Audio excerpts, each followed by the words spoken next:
सभी अच्छे होंगे। तो आज मैं आपके सामने लेकर आई हूँ टी शेप अकाउंट। आज हम सीखेंगे टी शेप अकाउंट कैसे बनाते हैं। टी शेप अकाउंट जैसे कि इसके नाम से क्लियर हो रहा है, इसका शेप टी की तरह होता है और इसमें दो साइड होते हैं। ये बीच से डिवाइडेड होगा टी की तरह ही, और एक साइड होता है डेबिट साइड और दूसरा होता है क्रेडिट साइड। तो इसको और अच्छे से क्लियर करने के लिए मैं एक एग्जाम्पल के थ्रू आपको इसको समझाती हूँ। तो आइए देखते हैं एग्जाम्पल।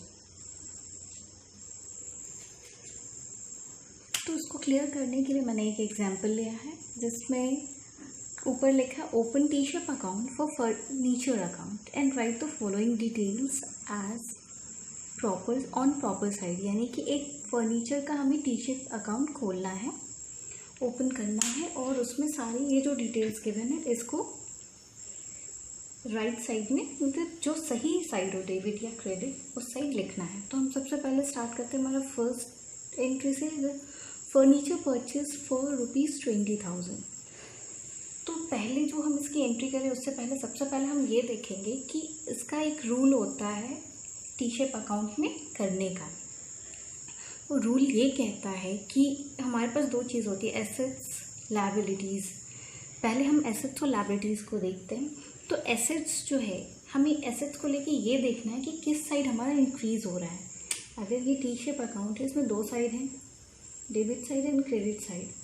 तो अगर हम बात एसेट्स की करते हैं, फर्नीचर एक एसेट्स है, फर्नीचर की बात कर रहे हैं, तो यहाँ पे हमारा जो भी फर्नीचर अगर उसकी वैल्यू बढ़ती है, यानी कि वैल्यू अगर राइज कर रहा है, तो उसकी एंट्री हम हमेशा डेबिट साइड करेंगे।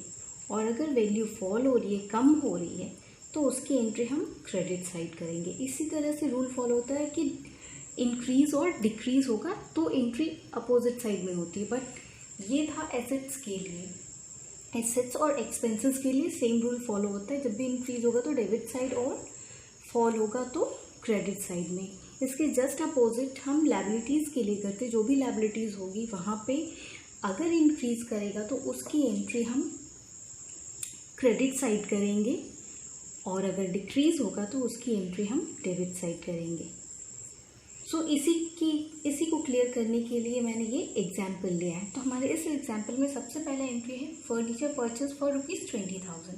तो सबसे पहले हम इसके लिए एक अकाउंट बना लेते हैं, ऐसे टी शेप अकाउंट। ये मैंने टी शेप अकाउंट बनाया है, बीच से डिवाइडेड है, जिसमें हमने बीच में दोनों साइड के लिए, डेबिट साइड है इस साइड हमारा और इस साइड क्रेडिट साइड के लिए अमाउंट का कॉलम बना लिया है।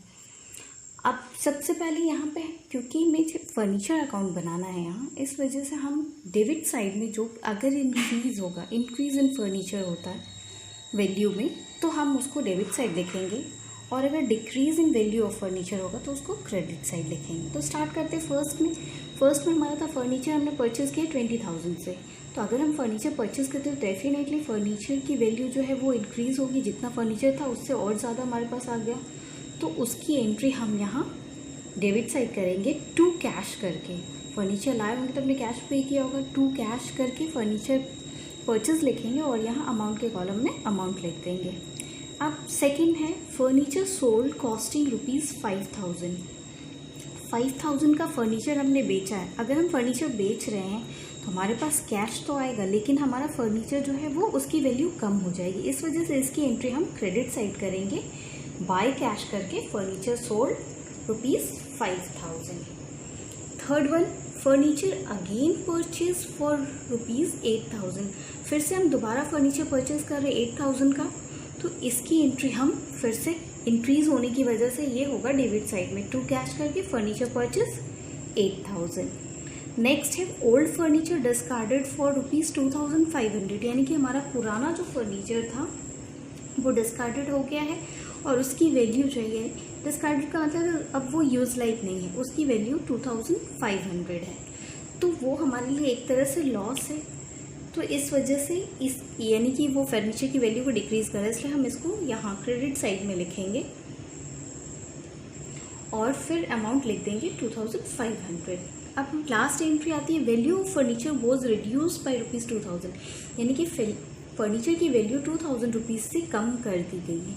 तो अगेन ये decrease in value of furniture है, इसलिए हम इसको यहाँ क्रेडिट साइड में लिखेंगे बाय डेप्रीशिएशन।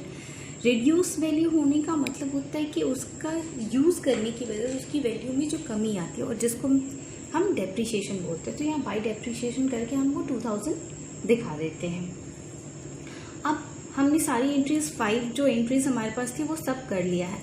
अब हम दोनों साइड का डेबिट साइड और क्रेडिट साइड दोनों साइड का टोटल करेंगे।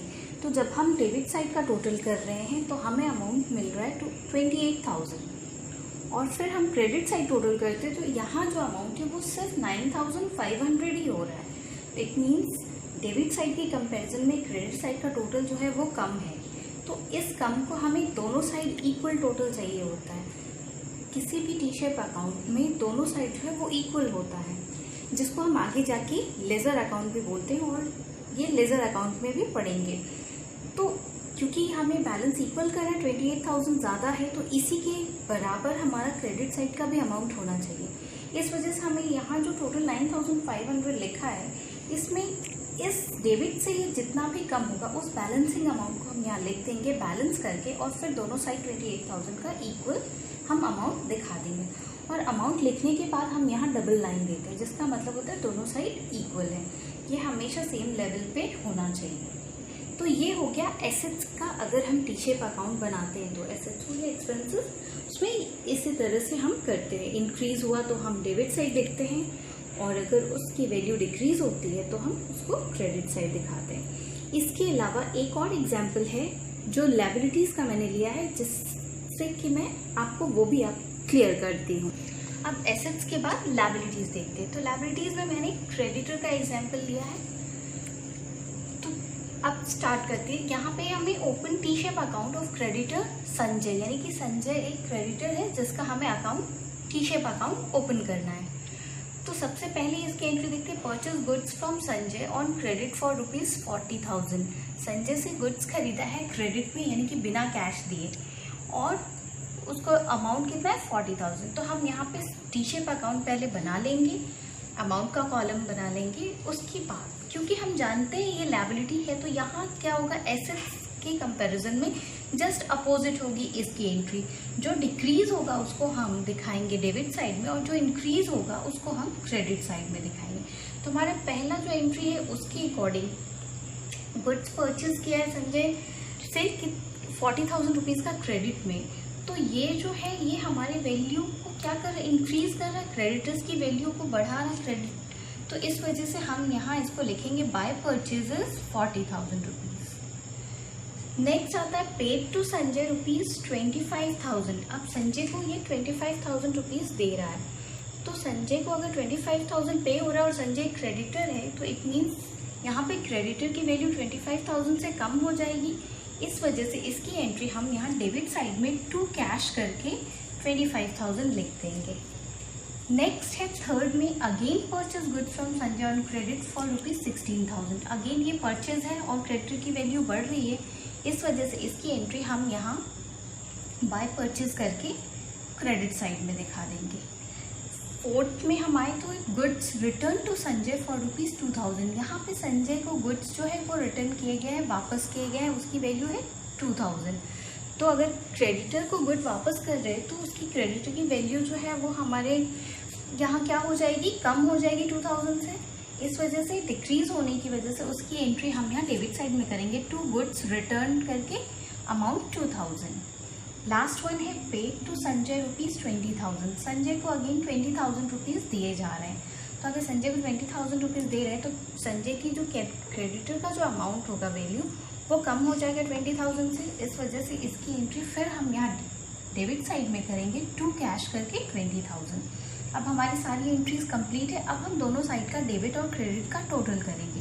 तो जब हम डेबिट का टोटल कर रहे हैं तो इस साइड टोटल आ रहा है 47,000 और हमारे क्रेडिट का टोटल 56,000 है। इट मीन्स क्रेडिट साइड की वैल्यू ज़्यादा है, तो हम इसी के बराबर डेबिट साइड को भी करेंगे। तो 56,000 यहाँ 47,000, इट मीन्स बैलेंसिंग फिगर है वो 9,000 से कम हो रहा चाहिए। 9,000 हम बैलेंस करके यहाँ लिख देंगे, फिर दोनों का टोटल 56,000 कर देंगे और फिर डबल लाइन कर देंगे।